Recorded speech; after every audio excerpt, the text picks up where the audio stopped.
What's going on, everyone? Got this B20 Vtec up next. Now, I will say, this intro might seem a little familiar if you've been watching me or watching some of my past videos, because I did an S300 tips and trick video with this car. But I'm going to cover this one in the Dyno Chronicles. Let's get to it.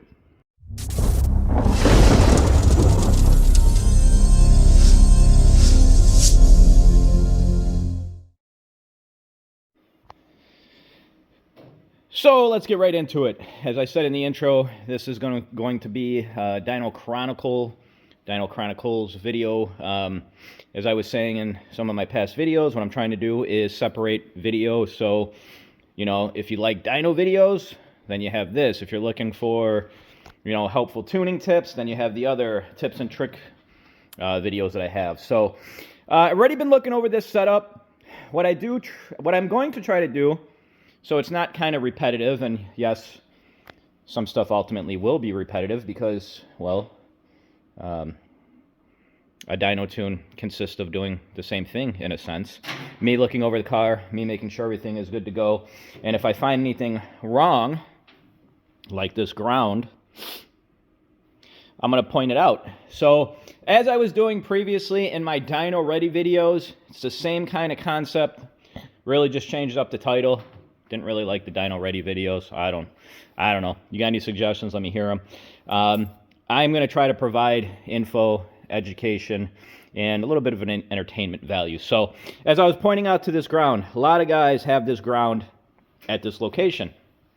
And ultimately, they think it is the right location. It is not.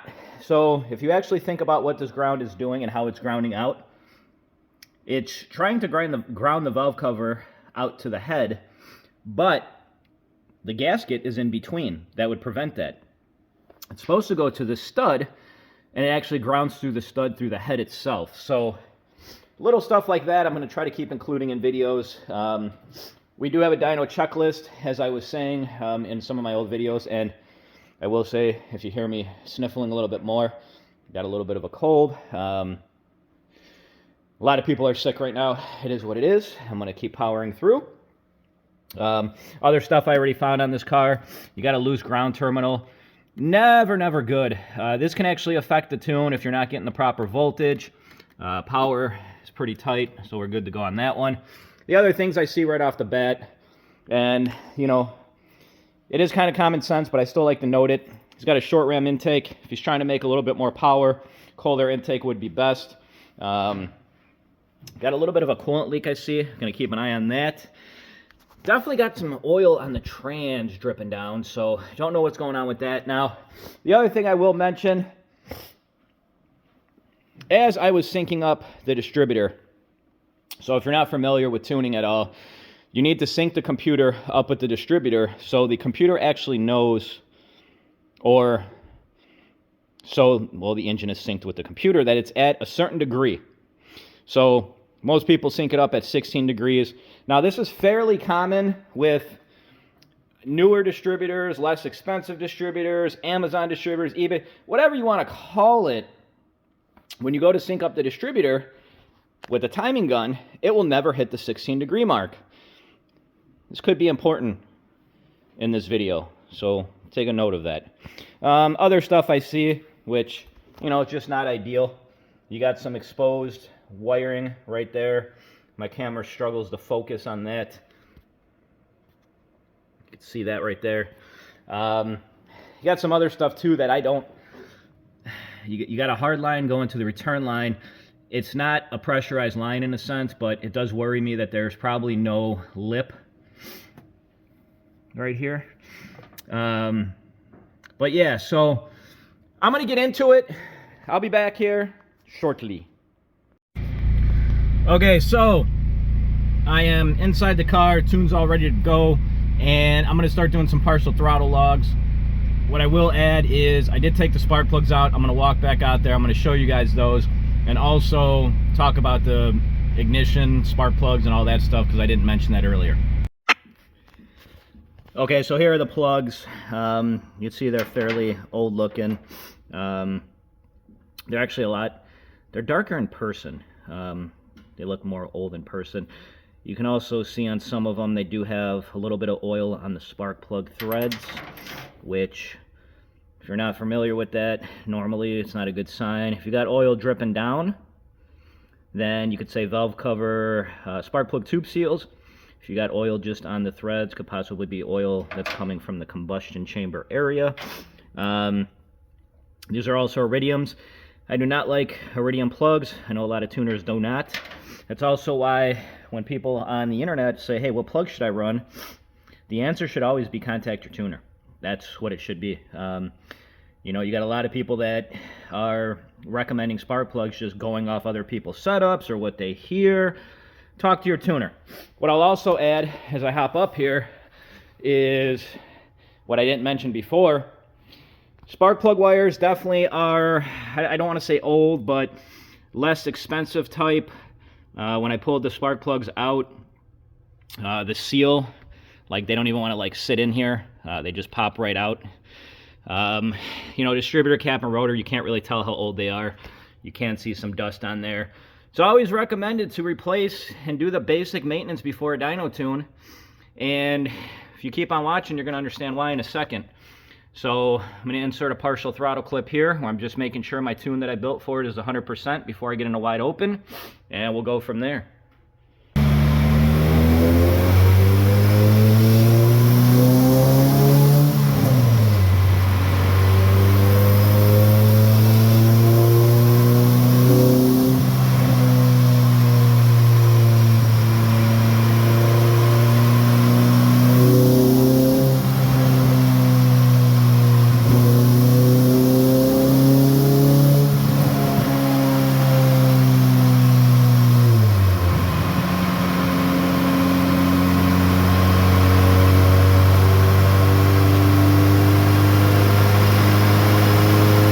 What you're going to see here in the next clip is going to be an attempt to do a wide open throttle pull. I say attempt because I knew right away something was going on with the car. It did not feel normal. It felt very underpowered, sluggish.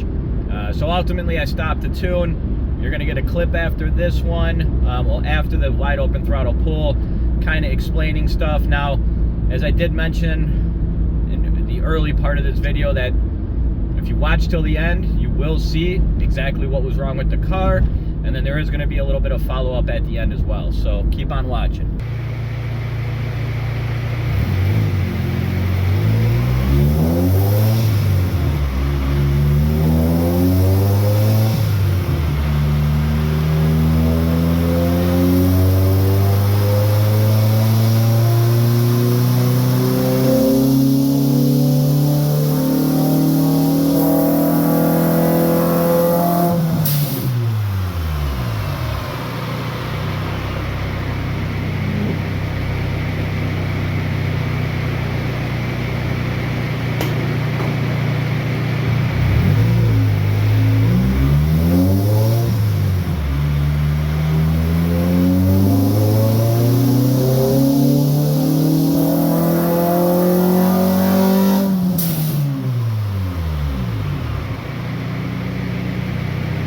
So we called the customer up, asked him if he wanted us to diagnose it, told him where we think we should start, which was ultimately pulling the valve cover off. Now I will also add that we asked him more so, you know, why did you want it tuned?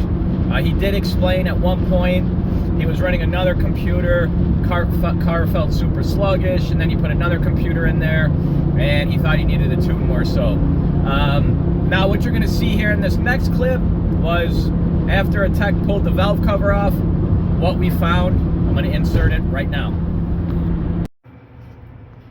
Okay, so I know I said I was going to do a follow-up on another car, but I figured since this customer did give us okay to take the valve cover off, you can see, or I'm going to try to show you guys, the mark down below. It's really hard to see. We've got some paint marker stuff there, but it is at top dead center down below, and you can see, let me see if I can turn, there you go. So you got a mark here, and the other mark is here actually, up above. So it is actually a full tooth off. Don't look at those little pink marks, because those pink marks are not correct, which let me go, I don't know, you should be able to see that on camera. Let me zoom. Kind of see that. So that mark is right there, that mark is down there. So definitely off a tooth. Gonna get the okay to fix it from the customer, and we'll get back to you on this one. Okay, so after we found the problem, we called the customer. We asked him if he wanted us to fix it. We had to explain how much it was going to cost to fix the timing and all that stuff.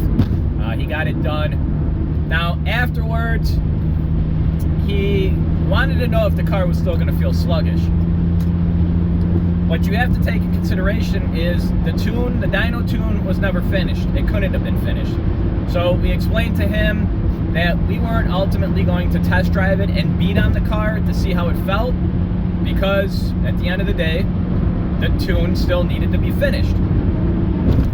Now, we had to explain to him how originally when the car was on the dyno and had to be pulled off, and then if it goes back on the dyno, how there is an additional charge. Now you're going to hear me talk about this in another video.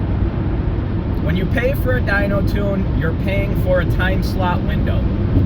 I cannot estimate or guess if something's going to happen to your car. You have to do your due diligence to make sure the car is 110% ready for the dyno. Or, as I said, you can pay for a pre-check dyno inspection, but at the same time I will mention that a pre-dyno inspection wouldn't have caught this because we're not pulling the valve cover off. Now, what you also have to consider, and as I was saying in this video, I get both sides of the spectrum, but you have to understand from a tuner side, I have to set that time slot for your car. I have to anticipate that, let's just say if it's going to take your car, let's say in a nice round number, 4 hours to finish the tune, so I can schedule it, and then I can schedule another car after. If I don't schedule accordingly, then the dyno's not running. I potentially fall behind on other projects that need to be on the dyno. So, you know, just like a doctor's appointment, if you're going in for something, as I said it before, or let's say you're going in for a surgery on your arm, they make sure that you're clean and you're shaved. You got to do your due diligence before you come to a dyno tune. Yes, I understand it's frustrating that if it goes back on the dyno, you have to pay again. But at the same time, you got to see it from my standpoint. Time is money.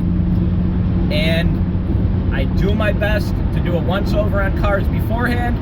If you've been watching these videos, then you know that. If you're new here, then go back and watch all the other dyno-ready type videos. The last thing I want to do is have your car go on the dyno and then have to come off unfinished.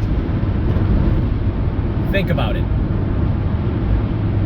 My life is a lot easier if everything goes smooth, you're happy in the end.